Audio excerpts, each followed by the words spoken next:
She's literally watching you accept less and less. You think that's attractive? Are you hearing yourself? You went from standards to accept anything just to keep her. Respect yourself. The moment you lower your standards, she lowers her respect for you. Men don't really see the worth in going out to find a potential mate. When you tell a man he's evil, when you demonize masculinity and manhood, and men ain't and they're not needed, of course, dude, they're gonna just say, I'm good then. I'm gonna just focus on work. I'm gonna focus on my career, my hobbies, my own ambitions, and I'm not settling. Why would I? You don't even want a family. To go to the airport and that man didn't even pick you up. Now you right back home. Now you came right back home. That is not funny. Get that fucking funny. What you mean it ain't funny? You thought the man was gonna pick you up. Now you look at him. He done kicked you out. He didn't even come to the airport and get you. She ashamed. I don't even know what he's talking about. I was about to. Why you got all this stuff? This is not on a vacation. This is like that's all I was doing. You always trying to start vacation. You moving out. That's everything. That's everything. She moved. That's everything you own. Little weekend vacation. That's all I was doing. Weekend. Yes, a weekend. Deep in the bag. These are weekend bags. She was leaving. All this for the weekend. What? Take it back to the airport. Take it back to the airport. Back to the airport and see if he's gonna pick Back you to up. the streets. You see, I have my granddaughter Back to the street. Yeah. No, I get her. You just get your stuff. Back to the street. Are you serious? Yeah. Hell yeah, I'm serious. My grandmama, yeah, you take that stuff back to the airport. We'll see you later. What y'all doing in this situation? In the comments. Back to the streets you go.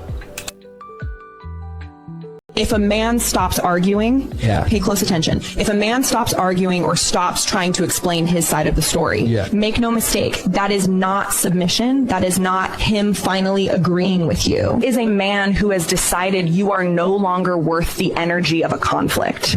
He didn't start out cold. He used to be the one trying to fix every crack in the foundation. He communicated until he was shattered. He bought the lie that if he just explained it clearly enough, eventually he would be understood. But he learned. You know, a lot of these modern women have followed this lie that they got to be a boss babe, and then they get to a certain age to where they're tired of being strong and independent, and they talking about they don't need no man, and all of a sudden they do need a man, right? Back in the day when you was thriving and surviving and moving and shaking and all that stuff, oh, I'm self-sufficient, I don't need no man and all that stuff, sounds great. I'm powerful, I'm a goddess and all that other stuff, until you want to be feminine, until you want to sit in your divine feminine, until you want to be a passenger princess, and then all of a sudden that ain't the life that I want now. But guess what? With all the trash that you was talking, you didn't really ruin your prospects in a lot of these situations. There isn't space to talk about how we feel, because now we have to begin to sort of console them for what we said and how it made them feel. So now I have to bottle all this back up again, and I have to go back to that place and say, you know what? I'm never going to open up again.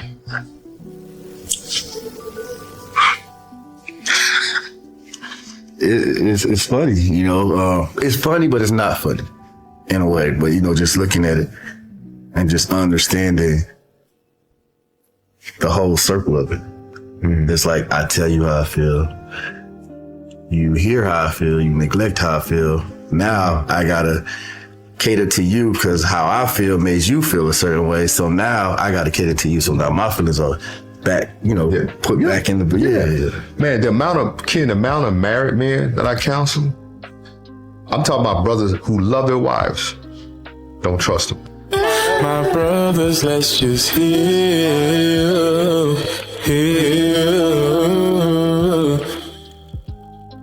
What's going on, fellas? Don't forget to like and subscribe to the channel. Leave a comment down below. Let's get back to the video. Why single guys say they don't care about getting a girlfriend. And it's not what you think. They don't hate girls. It's actually something deeper. They see couples everywhere. All their friends have girlfriends. And deep down, they want that too. But instead of admitting it, they say things like, I don't need a girlfriend. But the truth is, they only do that because they want it that much. And you see that a lot of these modern women want the perfect man, which I get. It's just that a lot of times you guys don't really bring perfection. You bring chaos, trouble, stuff that men can't use, stuff that men don't want to be a part of. It almost seems like modern women bring the exact thing that a man doesn't want. Does that make sense? Like, out of all of the things, like say for instance, a man has a list of things that he wants, could tolerate, and then the things that he absolutely cannot tolerate. And she brings none of the things that he wants. Well, you know, she probably looks good. So that's a thing. It's a major thing that he wants. But she's not bringing anything in the middle. I have the looks, but then all this other stuff that you don't want, I'm going to bring. High body count, I'm going to bring that. Instead of just saying, okay, well, you know, there's been a few guys that I've, you know, experimented with, we'll say it like that. You've experimented with the entire town. What am I going to do with that? I mean, unless you're a dude and you've experimented with the entire town, then yeah. And I guess if you like a woman that has experimented with the entire town, then I guess that wouldn't be a problem for you. So, you know, if that's the case, I'm just saying, the things that a man, a lot of men would say, well, you know, I would kind of go this way and I'll kind of leave these things alone. The vast majority of the things that a man would leave alone, these modern women are bringing to the table. I had to tell somebody, yeah, don't invite me to women-only events. If it's not a women-only event and we're like working out, but if it's like a women-only event and it's for like socialization purposes,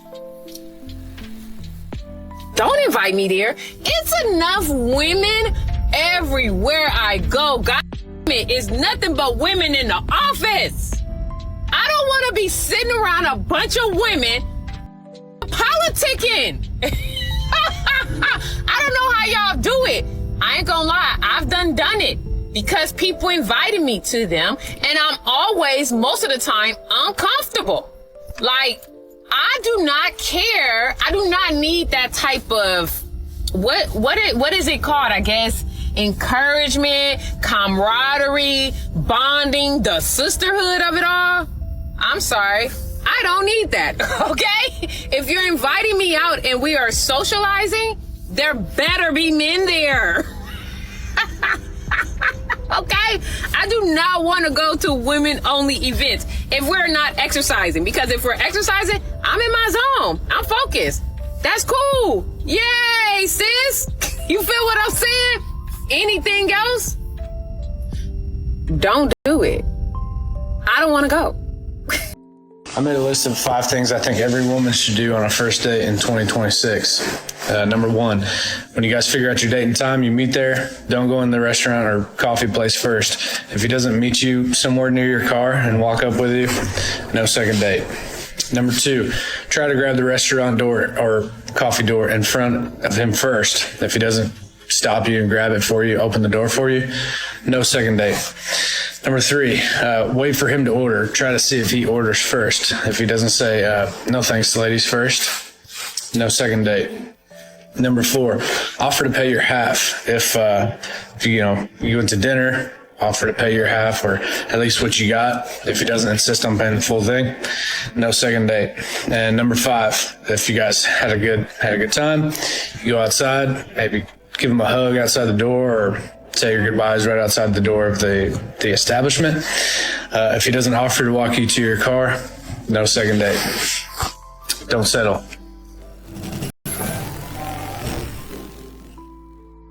And I think what's interesting is that modern women really don't know how to control their own emotions.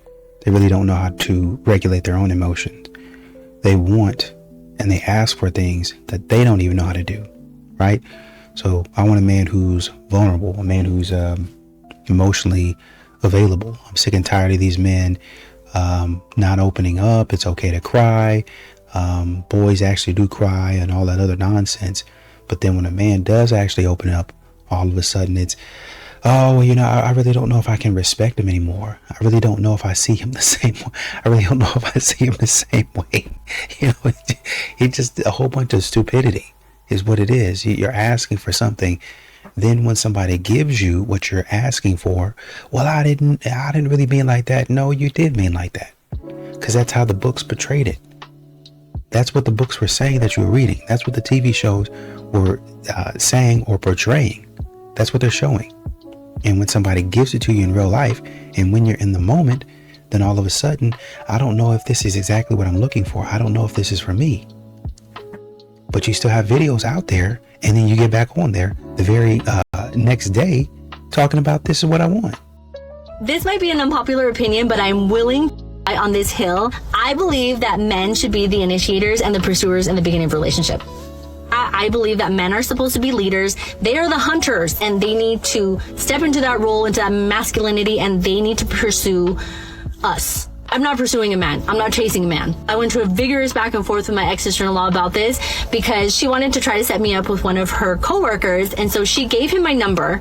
So she already handed that on a silver platter to him. He reached out to me. We literally text one night, like maybe a couple hours of text exchange. Never heard from him again. A few weeks went by. She hits me up. She's like, hey, whatever happened? Did you guys end up continue talking? I said, no, we talked that one night and then I didn't hear back. I was like, it's all good. And she's like, oh my gosh. She's like, well, why didn't you reach out to him? Like, girl, no, he needs to pursue me. So we went into this big old back and forth, and she's like, well, I think that if you're interested, it's not a bad thing to be more direct. To me, in the beginning, it's so important for a man to be the pursuer. My way of showing interest is responding to the text message. If he invites me on a date, I go. I accept the date invitation. I give him the opportunity. That's me showing interest. I don't know. What does everybody else think? I feel like that's a hill I'm willing on, and everybody always jokes around like, oh, that's why you're going to stay single, and I think that that's okay. The time will come when a man will find me. He who finds a wife finds a good thing. It's in the Bible, so I believe it hands down. So I don't know. What do you guys think? The only reason women maybe should do it is just to get more empathy for how scary and hard it is. I downloaded back when I was on dating apps, I downloaded Bumble for a hot second, and I was, women have to be the ones to talk first. And I was like, holy, this is tough. And now I understand why guys always say the same thing to your profile, because they only respond to what you give them to respond to. And I'm like, oh, this is a good exercise in me. Promptly deleted it, but it was good for me to even have that experience of, 100%. And actually, men are way easier on women than women are on men. So even if you just wrote hi, a man would be like, great. Can I have a conversation? They have to understand is for a lot of men, they're getting used to peace. They're getting used to silence. They're getting used to not having to hear about nonsense, not having to hear about the foolishness that you got going on, how he ain't paying attention to you every second of the day, just a whole bunch of nonsense. And I understand there are problems, if slacking off and stuff like that. I get it. But a lot of times, modern women keep up mess wherever they go. There's always something wrong. It's never them. It's never them. Well, I wouldn't do this if you wouldn't do this. It's always somebody else. They never, ever once stop and say, maybe the problem was me this time. Maybe I'm the one keeping up the trouble. Maybe I should apologize. That never, ever crosses their mind. Well, let me say, sometimes it crosses their mind. On the small chances that it does cross their mind, they have their handy dandy friends group to tell them, oh, he was definitely wrong. None of it was your fault. None of it. You were completely 120% right. He was negative 120% wrong. Well, I guess you would say negative 120% right. He'd be 120% wrong. He would be infinity% wrong because he's a bum. So don't apologize to him. Have him apologize to you, take you on a vacation, give you really, really nice flowers, anything and everything that you want for the next 3 years. High-value men see their partner as a reflection of themselves. They're asking, how does she represent me? You are his mirror. So if you're getting sloshed at the bar and he's a high-value man, how is that going to look to his coworkers? Inversely, if you are confident, you walk with grace, you hold yourself very eloquently, that makes him look good. And that is somebody he's going to hold on to with everything he has. Yes, there's physical-based attraction where he likes the way you look. But even greater than that is respect-based attraction. I'll speak for myself, you guys. The men I've dated could probably pull women significantly hotter than me, but they worship the ground I walk because of my internal energy. You are secure in yourself. If you are confident, if you're selective about the partners you're with, that signals to a high-value man that you are a high-value woman. You can be the most beautiful woman in the world, but if you are seeking validation, over-explaining, over-giving, that signals low value. And when men are looking for a wife, especially a man who's successful, he's going to be thinking long-term, not who do I want to sleep with tonight? Who do I want by my side as I conquer the world? That's the way these men think, you guys. Your presence either supports his vision for the future or disrupts it. Yes, beauty is great, you guys, but I am telling you, I have interviewed so many high-value men, and believe me, there is a plethora of beautiful women throwing themselves at these men. The thing that really stands out to them, the thing I hear them say over and over again, of the women that stay in their mind, that linger in their mind, is that these women had integrity. They spoke with grace. They had confidence. There was an energy to them. That's how they always put it. That's what actually separates you from the pack, which is very empowering. It means your dream relationship starts with you. So do you pick her up at the first date? Of course. Really? If it's at a restaurant, I'll make her meet there. I mean, yeah, it's the first day. I don't even know her. Bro, the restaurant could be under my place. I take the car, I drive to her, I open the door, I let her... Bro, we're not in the 1980s.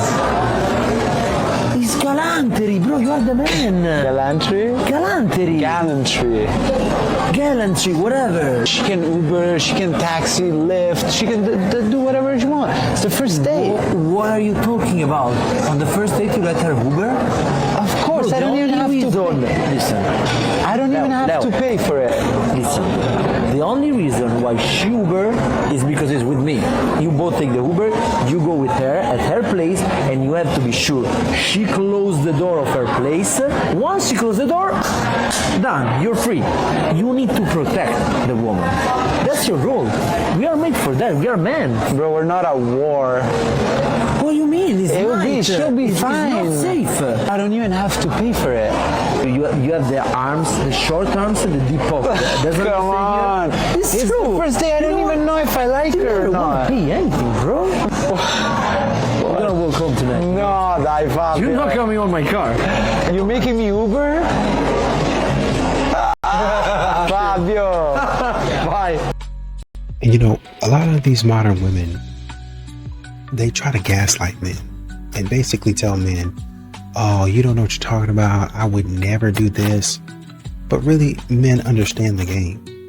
I know that really all you wanted to meet up with me for was you got a little bit hungry, or I wasn't really hungry, but I was bored. Oh, I was bored, and then I saw this nice restaurant, but I didn't want to pay for it. So I just went with a man who was inviting me out, and I saw the perfect opportunity. Modern women have become the ultimate opportunist, to where she's now taking advantage of the man, and the man is saying, well, I don't want to be taken advantage of. Instead, how about we do something mutual? I'm not here for that. I'm here to take advantage of you. So men are saying, okay, well, I'm going to just go ahead and opt out. Hey, where are you going? How come you want to just stay in the game? Maybe I'll change my mind. Maybe not. I don't care. Get out of my... As a man begins to improve his life, he necessarily begins to make good use of his solitude. He uses this time for deep focus and personal development. Undistracted, he can build his business and take care of his body and invest in his own well-being. This isn't simply about becoming materially successful, though obviously that doesn't hurt. There are still plenty of men who dive into work the way low-value men dive into women. That is, as escapes from themselves. But the more a man begins to value his own presence, the more he enjoys his own company, the more valuable his solitude becomes. And this raises the bar with respect to the women he invites into his life. In short, spending time with them has to be better than spending time with himself, because he knows what he can accomplish when left to his own devices. This process generally follows a fairly predictable progression. As a man first comes to tolerate his own company, as he cleans up his critical inner voice and destructive tendencies, so that there is little negative about his experience of self, he naturally begins to eschew disrespect and game playing and flakiness and drama. This, and only this, is what truly gatekeeps, is what keeps low-value women out of a man's life. It's not therapy, per se. It's not appropriate boundaries, which, like New Year's resolutions, work until they don't. It's a preference for his own uncomplicated company that effortlessly keeps certain women out of his ambit. It is the quality of his relationship with himself that largely determines the quality of the women with whom he relates. And for a lot of these modern women who are strong and independent, I don't need no man. At some point in time, and this is what Kevin Samuels talked about, they're going to hit that wall. They're going to hit that wall. They've made being strong and independent their identity. And at some point in time, they're going to be like, man, I'm tired. I'm tired of doing it. Send me a man. Please send me somebody that's going to help me. It's hard. These bills are hard. I can do it by myself. I really can. But I don't want to. I'm tired of it. Well, with the way that y'all be hyping yourselves up and your friends be hyping you up to talk silly, a lot of times modern women ruin their chances at a man by telling them, oh, I don't need you. So that man be, oh, shoot, let me go find somebody that does. What Janet Jackson said, men have never approached her. I've never been asked out by a guy. Every guy that I've ever wanted to go out with, I've had to ask them out. But Janet admitted that when it comes to dating, she's usually the one making the first move because according to her, men just don't approach. And honestly, that kind of gagged us because we're talking about the Janet Jackson, legend, icon, the blueprint. But the way she said it wasn't desperate or anything like that. It was giving confident, grown woman energy. Like if she sees something she likes, she's not about to sit around waiting for a man to build up the courage. She's stepping in, making it known, and keeping it cute. And she said this at multiple points in her life, so men were just never making the first move throughout her life.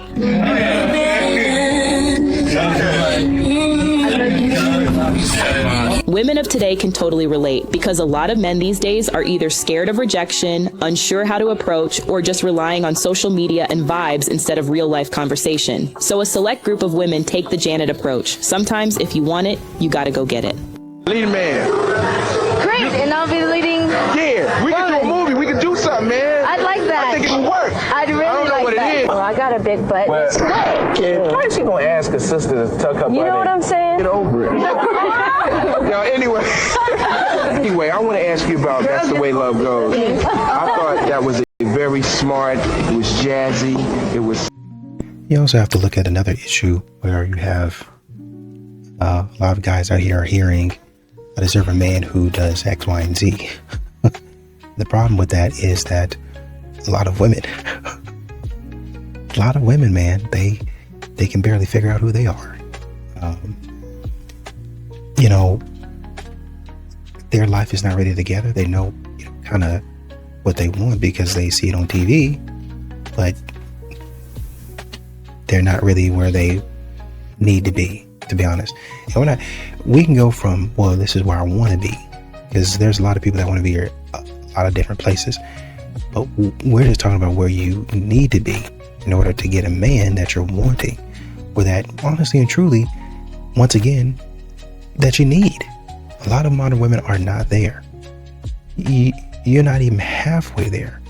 There's a lot of stuff that you need to do before you even come close to needing to talk to starting to talk to a man that you actually need. This is stuff that you actually need. We're not even talking about the stuff that you want. Practice? I'm talking about practice, man. I don't think women really grasp the understanding of males. When a woman says, I have these dudes in my DM.